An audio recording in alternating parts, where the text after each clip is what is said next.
Mas Feby, selamat sore, selamat bergabung. Selanjutnya Mbak Putri, kita akan menginjak nih kepada Kementerian PUPR, ya, Pekerjaan Umum dan Perumahan Rakyat. Dalam konteks ini adalah akan disampaikan oleh Pak Dirjen, ya, Pak Dirjen yang mewakili Pak Menteri. Jadi Pak Dirjen Bina Marga yaitu Pak Hedi Rahadian. Pak Hedi Rahadian sudah hadir bersama kita di ruang virtual, Pak.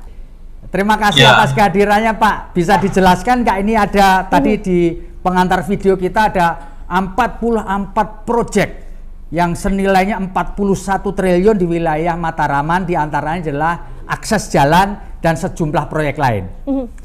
Pak Dirjen bisa menjelaskan progresnya kepada kita semua, Pak, di tengah kita masih mengalami pandemi seperti saat ini. Silakan Pak Dirjen. Pak Sek. Baik, terima kasih. Assalamualaikum warahmatullahi wabarakatuh. Waalaikumsalam. Selamat sore, salam sehat semuanya. Dan juga selamat launching Kebun Mataraman. Saya mewakili Pak Duki, Menteri Pekerjaan Umum dan Perumahan Rakyat yang kebetulan ada acara lain. Jadi kalau kita bicara Jawa Timur, khususnya kawasan Mataraman, dan sebagaimana bila kita bicara masalah lainnya, tentu upaya kita adalah bagaimana kita mendorong pertumbuhan ekonomi. Ya. Dan yang namanya ekonomi itu hanya timbul kalau ada pergerakan yang smooth, baik orang maupun barang. Ya. Jadi begitu COVID ini terjadi dan kita melarang orang bergerak dan akibatnya barang juga banyak yang tidak bisa bergerak, maka ekonomi kolaps. Jadi penting sekali kita memberikan fasilitas pergerakan barang dan orang ini. Di antaranya adalah melalui prasarana jalan raya. Dan ini kalau kita bicara memberikan fasilitas pergerakan, tentu kita akan bicara bagaimana kita membangun prasarana jalan agar akses ke daerah-daerah yang selama ini relatif terisolir bisa kita perbaiki, kita bisa tingkatkan. Nah, khusus untuk daerah Mataraman, memang ini kita harus hati-hati karena ini kan daerah yang memiliki umumnya konturnya adalah pegunungan perbukitan. Ya. Jadi pertama adalah bahwa tujuan kita memberikan jaringan jalan ini, jaringan jalan ini adalah tujuan kita memberikan jalan-jalan ini adalah untuk mendorong perekonomian yang sesuai dengan karakteristik alamnya. Kalau kita lihat mungkin kalau kita membangun jalan kemudian land use-nya atau tidak ada pengembangan pusat-pusat pertumbuhan ekonomi, tentu jalannya menjadi tidak bermanfaat. Nah, kalau kita lihat di Mataraman ini kami lihat kekuatan ekonominya tentu adalah di masalah agro, tadi sudah disampaikan, sekarang masalah wisata budaya, masalah-masalah pariwisata keindahan alamnya dan sejenisnya. Jadi perancangan sistem jaringan jalan juga harus memperhatikan hal-hal seperti itu. Agak berbeda dengan utara itu yang memang relatif, di mana juga di sana ada pelabuhan hub yang cukup besar. Tentu intensitas aksesibilitas dan mobilitasnya agak berbeda. Di sini tentu masalah konservasi harus menjadi pertimbangan juga dalam pengembangan wilayahnya. Nah, bagaimana kita memperbaiki akses ke wilayah Mataraman ini? Kita memang prioritasnya adalah meningkatkan travel time di koridor utara Pantura, karena itu adalah tulang punggung perekonomian nasional. Nah, sekarang kemudian kita bagaimana menyediakan akses ke tengah dan selatan Jawa, karena dalam master plan kita jalan tol itu yang sifatnya trans nanti akan berubah menjadi sistemnya grid. Jadi sifatnya adalah grid. Memang kita mulai dari trans Jawa, ya, kemudian kita akan masuk, misalnya sekarang sudah masuk ke tengah di Malang, dan kita akan lanjutkan nanti Malang ke Pancen.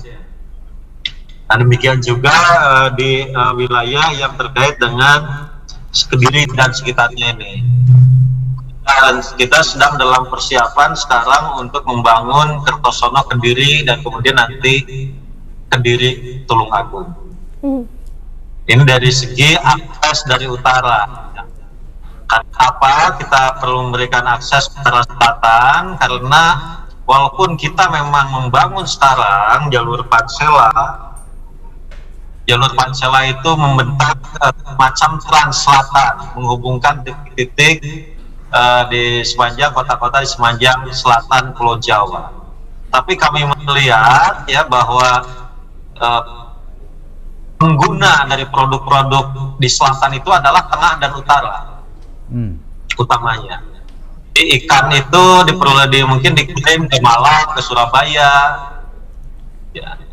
Tidak semuanya ikan dikirim dari, misalnya adalah dari perigi untuk dimakan di Cilacap misalnya, karena sama-sama penghasil ikan. Jadi kita memberikan perhatian khusus sekarang bagaimana mengkoneksikan tengah dan selatan. Nah ini memang selatan ini tanpa ada akses yang mencukupi dari daerah tengah ini akan sepi.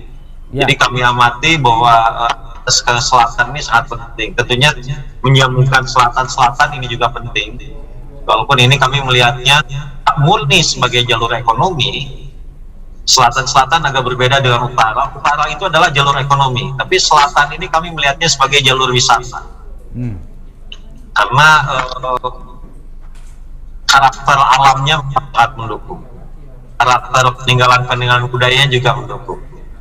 Tapi kalau ekonominya, konektivitas tengah, selatan ke tengah dan utara itu juga penting.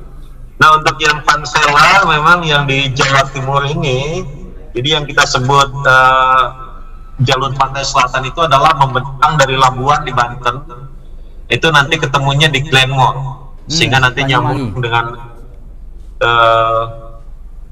Banyuwangi. Jadi kalau kita lihat total panjangnya itu adalah rencananya lebih dari 1.500 km. Dari Jawa Timur sendiri kita rencanakan ada sekitar 630 km. Yang sudah tersambung sekarang kira-kira 380 km. Jadi ada 250 km lagi yang masih kita kembangkan. Kita harus bangun dan rencananya ini akan tuntas di 2029 ya. Seluruhan. Jadi ini pandemi ini ganggu timingnya nggak Pak Dirjen? Atau tetap on schedule Bapak? On schedule apa enggak Pak? Ini gara-gara pandemi ini Pak? Ya, jadi ada beberapa hal bagaimana kita membangun Pansela ini ya. Yang pertama karena memang anggaran APBN kita sangat terbatas ya. Jadi kita saat ini banyak mengandalkan memang pinjaman ataupun dari bank multilateral seperti Islamic Development Bank ataupun Asian Development Bank. Nah ini untuk yang di wilayah Mataraman ini dalam catatan kami total Pansela itu sekitar 194 km. Ya, yang sudah terbangun sekitar 98 km. Jadi masih ada sekitar 100 km yang belum terbangun, terputus di sini. Di samping masalah pendanaan juga adalah masalah proses pengadaan tanahnya. Itu kita berkaitan dengan Pansela, kemudian juga kawasan Selingkar Wilis. Tadi saya kira disampaikan oleh Pak Wagub ya bahwa memang ini ada dalam Perpres 80 2019 dan sebenarnya secara historis Gunung Wilis ini memang dikelilingi oleh jalan nasional. Dan kita paham bahwa aspirasi teman-teman di sekitar Gunung Wilis ini ingin ada lingkar yang lebih kecil daripada lingkar yang dibentuk oleh jaringan jalan nasional. Dan memang itu dari rencananya kita sejak awal diharapkan dapat dibiayai dari dana alokasi khusus penugasan. Itu mungkin yang bisa kami sampaikan. Terima kasih. Terima kasih Pak Dirjen Bina Marga.